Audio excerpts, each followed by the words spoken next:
Welcome to this video where I'm going to be demonstrating the creation and publication of a basic Photino application. In this application I'll be using the out-of-the-box Blazor web app as the basis. What is Photino and why am I using it? Well, according to the Photino website, Photino is a lightweight, open source framework for building native cross-platform desktop applications using web technologies. For me, the key phrase is desktop application using web technologies. I recently wrote a Blazor application for sending out Christmas greeting emails. I hosted it on Azure Web Apps. It works fine, but there are a couple of problems from my perspective. Because I opted for the free Azure App Service, F1, I ended up with the most unfriendly web address, as you can see here. The F1 plan also excludes the possibility of buying or assigning a domain name to the app. The cheapest Azure App Service at the time of recording that allows a friendly domain name is about £7 a month, and since part of my objective was to save money, that seemed counterproductive. As a web application, it requires authentication. I don't want anyone having access to the email addresses of my friends and contacts. If I want to allow members of my wider family to use the application, the creation of an account for authentication may be a barrier to them.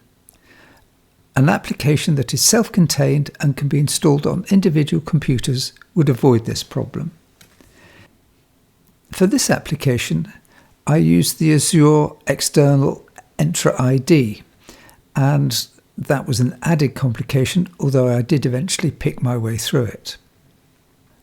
Because of these restrictions, I think that's where Photino comes in. It will allow me to use whatever Blazor skills I have to build a desktop app. This isn't entirely without risk. I might be putting effort into a frame that withers on the vine. The documents currently state, for example, that Photino has been updated to .NET 6. Whereas we are currently on .NET 9. I might also find that my family are using older computers with out-of-support versions of Windows, and Photino might not work for them. But there's only one way to find out. Let's make a start on actually creating the Photino application. I would normally start a Blazor project by opening Visual Studio and creating a new Blazor server app, and then adding any NuGet packages required. This time I'm going to try something a little different. In my searching for information about Photino, I came across a GitHub repository by Nathan Wilson that seemed to provide an answer to all my questions. How to create a new Visual Studio solution from scratch. Here I'm simply going to reproduce Nathan Wilson's steps. I'm going to be creating the Photino application from the command line, and there are a couple of prerequisites. I will be using Visual Studio once I've created the project, so we'll obviously need Visual Studio 2022. It's also important that .NET 9 SDK is installed. If you've got a recent update of Visual Studio 2022, this will be installed anyway. But if you want to double check, you can open a command line and enter .NET space --list -SDKS, and the current version of the .NET SDK will be displayed. Anything above .NET 9.02 I think is fine. Right, as I say, we're going to create the project from the command line. But before I do that, in File Manager, I'm going to create a folder in my default repos directory for the new solution. And I've got a folder which I've simply called Photino Demo. Now open up the command prompt.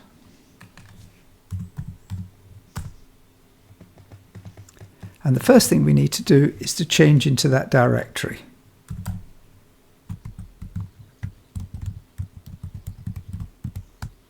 And to create the project, the command is simply .NET new Blazor.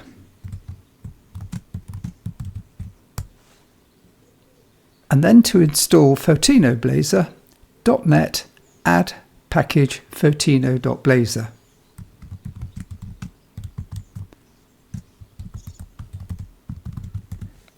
I'm not sure about the capitalization of Photino Blazor, but there's no harm in just following the instructions. And that should have created the project. I'm going to close the command window and open up the folder and then double click the CS proj file to open Visual Studio.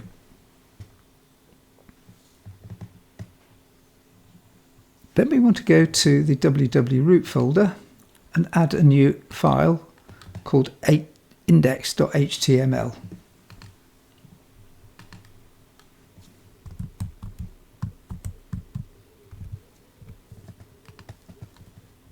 And we want to replace the default code with this, which is basically the loading message and the framework that we're going to be using. So save that. And we now need to update the app.razor by removing this script line. And while we're here, we also need to remove import map. Save that. And we need now to change CS proj. I'm going to be lazy and just copy and paste in the data we need, or the code we need. And the thing to note here, amongst others, is that this line output type WinExe, if that's simply left as WinExe, it will run the new application in its own Windows frame. If not, if it's just exe, you can have the console running in the background. Obviously, for any end user application, we don't want the console visible, so make sure that's WinExe. Now I'm going to open up Program, and again I'm going to be lazy and just copy and paste the code that I need.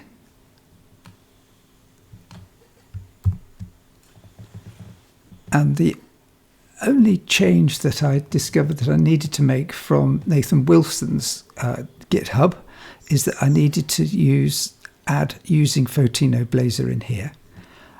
On some occasions, I also got a red squiggle under this app. It seems to have gone away now. I'm not quite sure what caused it, but it didn't seem to have any effect. Now, because we're going to be running this in as a kind of Windows application, we can get rid of any references to the render modes.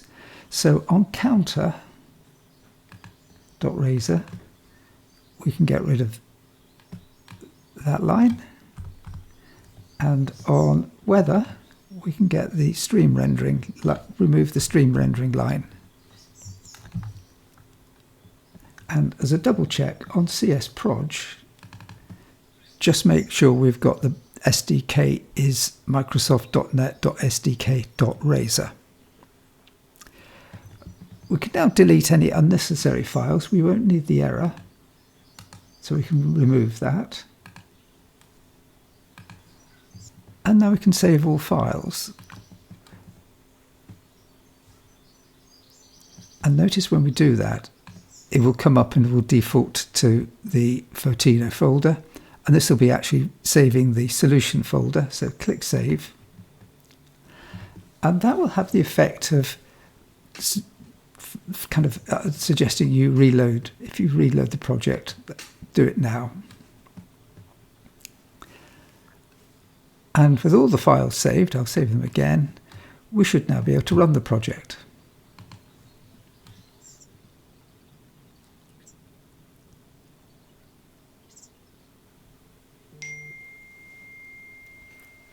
And there it is.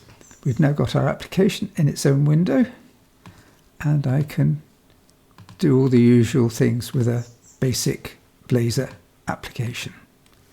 So the next stage is to publish it. So let's have a look at that. Publishing using Visual Studio would seem the obvious way to publish the application.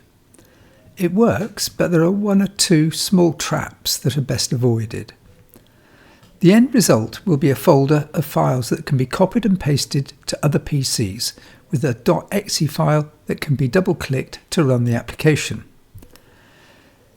To publish using Visual Studio 2022, start by deleting the bin folder.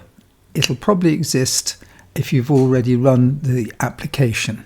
This will delete both the release and debug subfolders. This will ensure we have a clean start. Here is the bin folder. So it's in the source repos Photino demo. Right click, delete. Then back to Visual Studio, and we may as well close all the tabs. And then we right click on the project and select Publish. Here, do not click once. That didn't seem to work for me. Whatever I did, it didn't work. And I believe there's a bug in Visual Studio 2022 that will eventually get fixed, but it's there at the moment. Instead, select Folder, click Next, select Folder again, and click Next. And then we can now click Finish. Note that this is going to be put in bin release net 9.0 publish. And we can close that. Now, if we look here, we can show all settings. And we've got some settings here. We've got the configuration. So we may as well just leave that as release .NET 9. We don't have much choice. But here we've got framework dependent. And this will produce subfolder with all the various runtimes in for the various processors. The alternative is self-contained, and there you have to select the target runtime. We're going to leave that as framework dependent. Framework dependent will not include the .NET 9 runtime. This will produce a smaller release and will rely on the end user machine either having the .NET 9 SDK or the .NET 9 runtime components. I don't think this is too much of a problem, as the application will trigger the option to download the necessary components the first time the project is run. The publish folder size with this option is about 16 megabytes. If we select self-contained, this will include all the necessary .9 components, meaning the end user will not need to download any additional files, but will result in the publish folder sizing being much larger, about 85 megabytes. We will also need to select the target processor, e.g. Win x86 or Win x64, etc. Other options down here are produce single file, enable ready to run compilation, and trim unused code. Let's set this back to framework dependent and portable. We don't get that. But if we do select, for example, self-contained and Win x64, it says we can produce a single file. That didn't seem to work for me. The enable ready to run compilation might be worth considering. It pre-compiles assemblies for the target processor, which should result in a faster startup time, particularly with something like Photino. So do I have any recommendations here? Well, not really.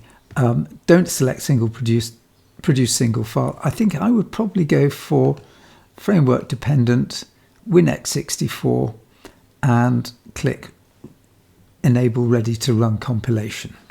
Click save, and then we can click publish.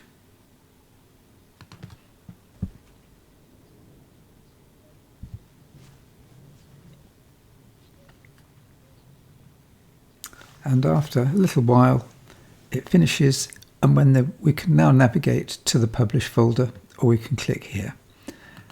And this is the folder, and all we need to do now is just simply copy that I suggest copying that folder and copy and paste it to another machine, and we should then be able to run it. I might try that a little bit later. Now, another way to run it is to use the command line interface. If we're going to publish using the CLI, we need to open the command prompt, change directory to the Photino demo folder, enter the command .NET restore, and then enter the command .NET publish -c release space hyphen space win x64. There are other things that we can do on this command line here.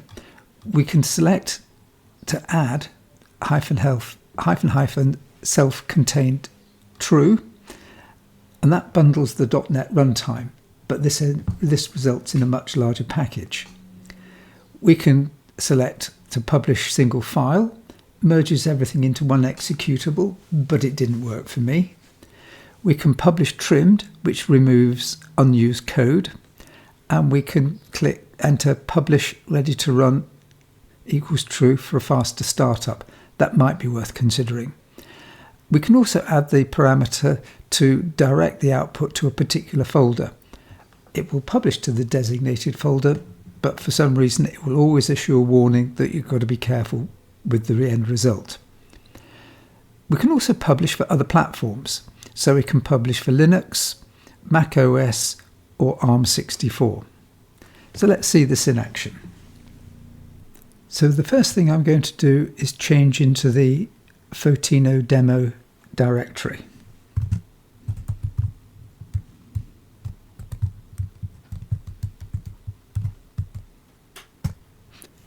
And now I can run the commands we need.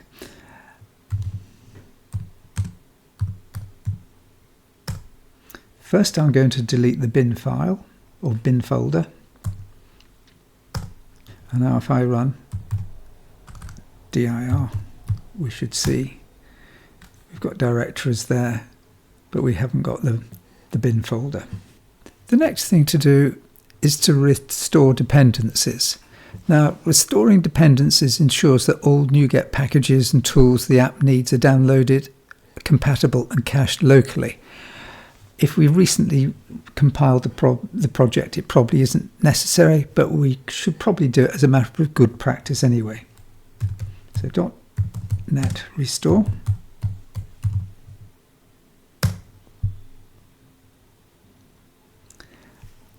And now we can publish it with .NET publish -c release -r win x64.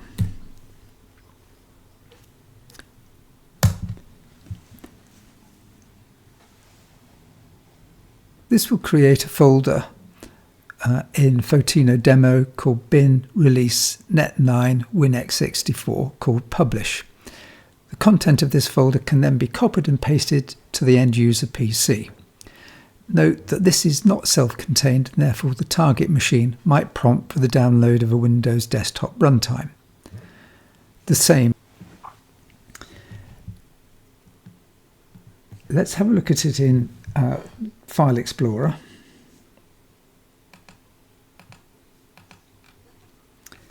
And there's bin release .NET9 publish WinX64, and that's the folder we need to copy and paste. I'm going to copy that whole folder onto a USB, and I'm going to put it on another machine that hasn't got Visual Studio on, and we'll see if we can run it there. There might not be any commentary because I'm not sure if I can get a microphone to work on that other PC, but let's have a go. I'm recording this on an old Dell Optiplex, and I've just put in the USB with the published application in. So let's have a look and see if we can get it to work. So here's that's the USB. This is the folder. I double click that and I scroll down until I find the exe file, which is this photo demo. I double click that, and because I haven't got the SDK installed or the Windows runtime, I now need to download it. So if I download it, it shouldn't take very long.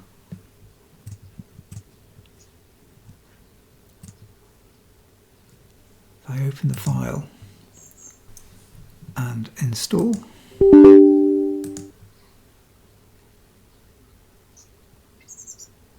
close, get rid of this, and looks like I'm going to have to rerun it, but it does then run perfectly satisfactorily, and I can do all the usual stuff. So that's the Blazor application running within Photino, which I've just run as a desktop application from a USB on an old PC. I think that's going to be the end of this video. I might, as a supplement, try running this on a Linux machine and see how I get on with that. I may do that as a separate video. That concludes this video. Thank you very much for watching, and I'll leave you with a list of resources that I've used in making this video. Thank you very much for watching.